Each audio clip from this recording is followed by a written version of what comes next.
ख्याल गर्नुहोस् है, हाफ स्माइलको कुराहरू ख्याल गर्नुहोस्। मैले हेरिरहेको छु तपाईँलाई। एउटा साधारण प्रश्न, एउटा सिम्पल प्रश्न, तपाईँले प्रश्नको बारेमा तपाईँ सोच्नुहोस्। तपाईँ किन पढ्न चाहनुहुन्छ? Why do you want to study? आफै आफ्नै प्रश्न गर्नुहोस्। तपाईँ खास अब जीवनमा एउटा चरण पुरा गरेर, एउटा चरण पार गरेर तपाईँ अब अर्को चरणमा प्रवेश गर्दै हुनुहुन्छ, पढाइको हिसाबले, उमेरको हिसाबले। तर तपाईँ अब किन फर्दर पढ्न चाहनुहुन्छ? अहिलेसम्म त पढ्नुभयो बेसिक फन्डामेन्टल लाइफ स्किल्सहरू जान्नको लागि, आफ्नो जीवन, दैनिक जीवनयापन गर्नको लागि। तर अब तपाईँ कुनै एउटा विशिष्ट विषय छानेर उच्च शिक्षा अध्ययन गर्न जान खोज्दै हुनुहुन्छ। त किन पढ्ने हामीले? यो कुरा खुब राम्रोसँग ख्याल गर्नुहोस्। कलम कापी अगाडि छ भने अहिले मनमा be honest with yourself, be honest. आफूलाई जे मनमा लाग्छ, कसैलाई देखाउनु पर्दैन। खासमा किन पढ्न खोज्दै हुनुहुन्छ तपाईँ? के पैसा कमाउन, कि समाज सेवा गर्न, कि कुनै स्पेसिफिक एउटा चिज किन्न? किन तपाईँ पढ्दै हुनुहुन्छ? यो कुरा कलम कापी अगाडि छ भने एकचोटि टिप्नुहोस् र यसको बारेमा एकछिनपछि हामी छलफल गर्छौँ। तपाईँले के टिप्नुभयो? कसैलाई भन्नु पर्दैन। तपाईँ म सोध्दिनँ, तपाईँले कसैलाई भन्नु पनि पर्दैन। आफूले आफूलाई नै मूल्याङ्कन गर्ने हो। त्यस कारणले गर्दाखेरि टिपेर राख्नुहोस्। यसको बारेमा हामीले के टिप्यो योभन्दा पछाडि हामी कुराकानी गर्छौँ। अब बिस्तारै तपाईँहरू आँखा खोल्नुभयो हुन्छ, आफ्नो रेगुलर पोजिसनमा बस्नुहोस्। अब अघि जुन सोधियो त्यसमै हामी कुरा गर्छौँ। Why you study? तपाईँहरूले लेख्नुभयो होला, सम्भवतः लेख्नुभएको छैन भने मनमा ख्याल गर्नुभयो होला, त्यसलाई सम्झिनुहोस्। अहिलेको हाम्रो जुन मोडर्न एजुकेसन सिस्टम छ, त्यो मोडर्न एजुकेसन सिस्टम भनेको त्यसले आउटवर्डली फोकस गरेको छ। त्यो आउटवर्डली फोकस र इनवर्डली फोकस भनेको के हो भने, जस्तो मैले पनि त्यही शिक्षा लिएँ, हामीभन्दा धेरै अगाडिका अग्रज गुरुहरूले पनि त्यही शिक्षा लिनुभयो। मोडर्न एजुकेसन सिस्टम भनेको त्यसले आउटवर्ड फोकस गर्छ। आउटवर्ड फोकस भनेको हाम्रो हामीभन्दा बाहिर शरीर वा त्योभन्दा बाहिरको संसारलाई चाहिँ कसरी ह्यान्डल गर्ने, कसरी यहाँ राम्रोसँग बाँच्ने, कसरी पैसा कमाउने, कसरी आफूले नाम कमाउने, प्रतिष्ठा कमाउने भन्ने कुराहरूमा धेरै फोकस गर्छ। त्यही गरेको छ। यो एजुकेसन सिस्टमलाई त हामी चेन्ज गर्न सक्दैनौँ। जे छ यो त एभोल्युसनको प्रोसेसबाट यहाँसम्म आइसक्यो। त हामीले के गर्ने त्यसो भए? हामीले के गर्ने? अहिले जस्तो अहिले हामीले आउटवर्डभन्दा अझ प्रश्नसँग बुझौँ कि अहिले हामीले म्याथको बारेमा पढ्छौँ, हामी किताब म्याथमेटिक्स पढिरहेका छौँ, साइन्स पढिरहेका छौँ, अन्य चिजहरू पढिरहेका छौँ। तर यसले हामीलाई कहिले पनि यसले यो शिक्षाले कहिले पनि त नभनौँ, तर धेरै जस्तो अवस्थामा यसले के कुरामा फोकस गरेको छैन भने यसले it doesn't teach about our heart, हाम्रो हृदयको बारेमा, हामी आफै को हौँ भन्ने विषयमा यसले हामीलाई कहिले पनि सिकाएन। मैले भनेको कुरा तपाईँहरू पहिलोचोटि यस्ता खाले कुराहरू सुन्दै हुनुहुन्छ, शब्द सुन्दै हुनुहुन्छ भने सम्भव छ कि तपाईँलाई यो फन्नी लाग्न सक्छ, नबुझ्न सकिन्छ। तर ख्याल गर्नुहोस्, फेरि पनि मैले भने this is the fundamental of your well-being.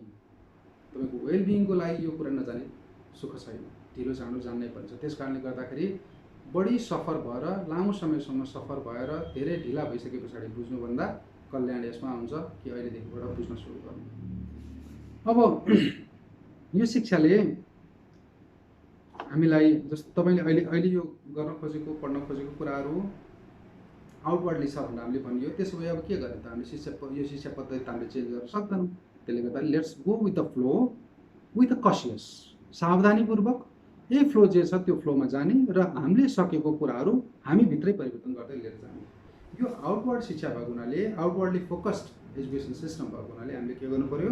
We have to use our brain and thinking process to come up with new ideas and discover. नयाँ आइडियाज ल्याउनु पऱ्यो नि हामीले। हाम्रो ब्रेनलाई र थिङ्किङ प्रोसेसलाई हामीले युज गर्नु पऱ्यो, नयाँ आइडिया ल्याउनु पऱ्यो, डिस्कभर गर्नु पऱ्यो। टु मेक, यहाँनिर ख्याल गर्नु होला, यो स्लाइड तपाईँले देख्नु भएको छ भने, to make your life wealthier, easier, happier and peaceful. यो भनेको यहाँ योर वाइ जानी यसमा लेखिया छ।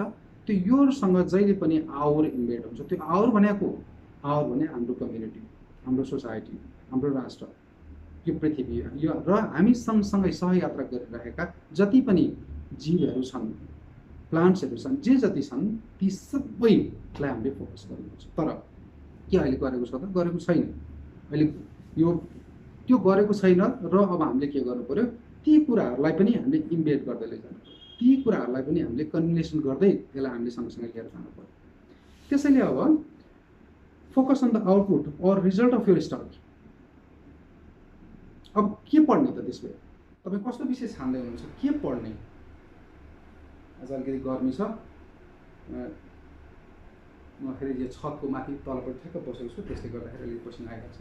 Focus on output or result of your study. तपाईँ के गर्दै हुनुहुन्छ, के कुरा तपाईँले जहिले पनि नयाँ विषय अब जुन छान्दै हुनुहुन्छ, तपाईँको मध्ये कति म्याथमेटिक्स पढ्नु होला, कति साइन्स पढ्दै हुनुहुन्छ, कति चाहिँ अन्य कुनै चाहिँ विषयहरू पढ्दै हुनुहुन्छ, आर्ट्स पढ्दै हुनुहुन्छ, त तपाईँले यो बेलामा ख्याल गर्नुपर्ने कुरा के हो भने is it your way, is it your way भन्नुको मतलब के तपाईँ यसको लागि बन्नुभएको हो?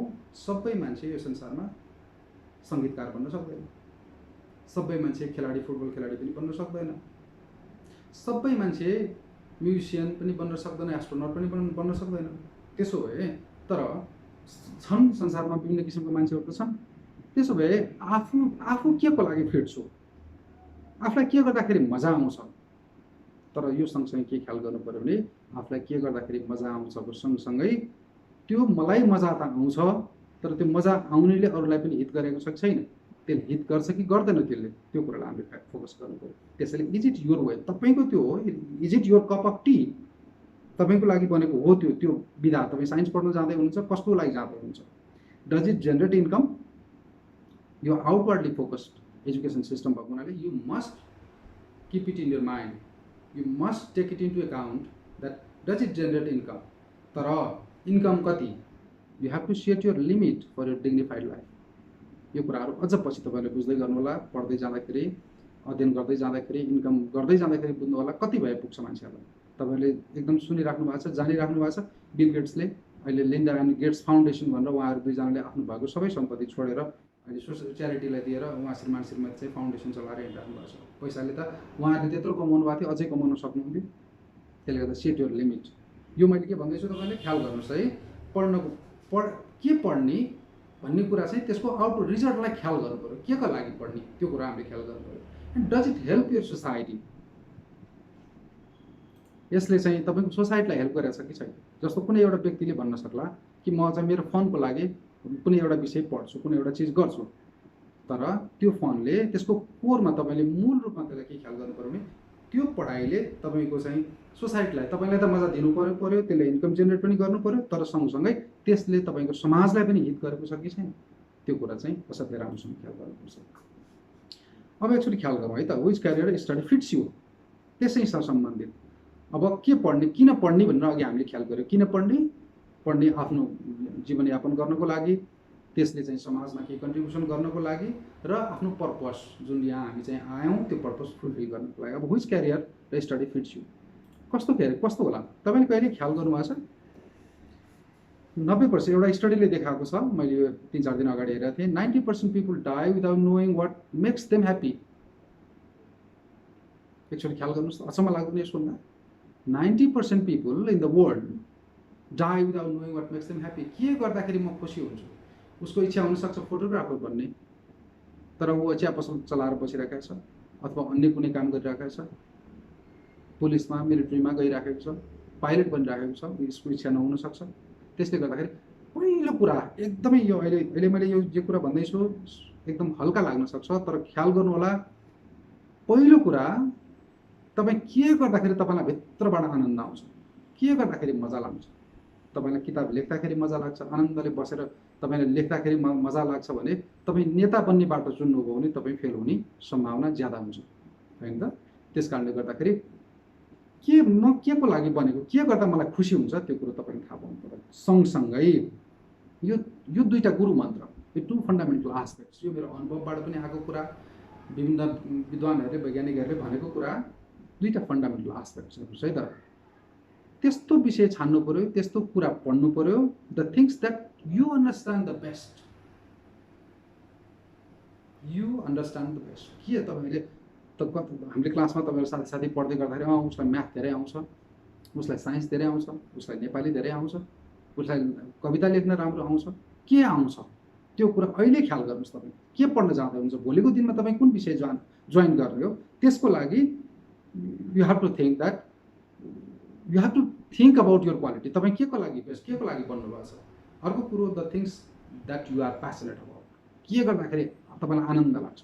सँगसँगै प्यासन सँगसँगै हामीले भुल्न नहुने कुरा के हो भने त्यो मेरो प्यासनले अरूलाई पनि हिट हुनु पऱ्यो। यो कुरा चाहिँ जहिले पनि राखिराख्नु पऱ्यो प्यासनको बारेमा कुरा गर्दाखेरि। त्यसले अब हामी यस्तो विषय छानौँ, यस्तो विधा छानौँ जसले आर्थिक रूपमा पनि हामी सम्पन्न हुन सकियोस्, त्यसले समाजको पनि हित गरोस् होइन त, र आफ्नो प्यासन, आफ्नो पनि त्यसमा स्किल होस्, आफूले त्यसमा जानेको होस्, र त्यो गर्दाखेरि आफूलाई पनि आनन्द आओस्। यी चारवटा कुराहरू चाहिँ हामीले ख्याल गरियो भने सायद मलाई लाग्छ तपाईँ के को लागि बनेको हो र भोलि के गर्ने भनेर। किनभने ढिलो चाँडो आउनुहुन्छ अहिले त